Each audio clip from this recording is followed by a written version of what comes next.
Boy, where to start? Like many, I believe that the things I learned from my history textbooks were true, that they were plain retellings of what had happened in history. This, I think, is why I believed America was such a fantastic country. Everything we did was framed as if we were consistently in the right, and while that seems obvious in retrospect, it wasn't at the time. That's why I grew up believing that America had good reasons for committing a genocide of Native Americans, despite them welcoming English settlers into their land and keeping them alive during that first winter. It actually wasn't until recently that I learned about the fluidity of gender amongst Native Americans, and that they especially valued those who exhibited androgynous, or partly masculine and partly feminine, traits.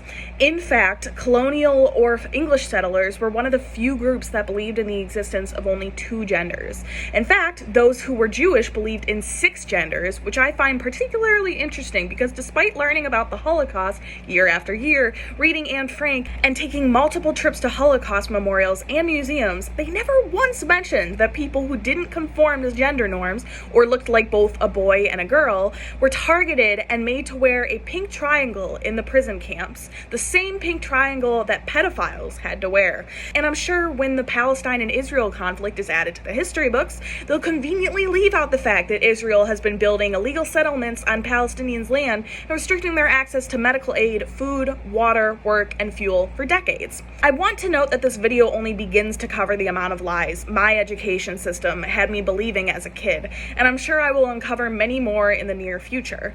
But my point in making it is to urge you all to mistrust what you have been told. There is so much that America has left out in order to encourage the social norm, and fortunately, all it takes now is a quick Google search to explore your doubts.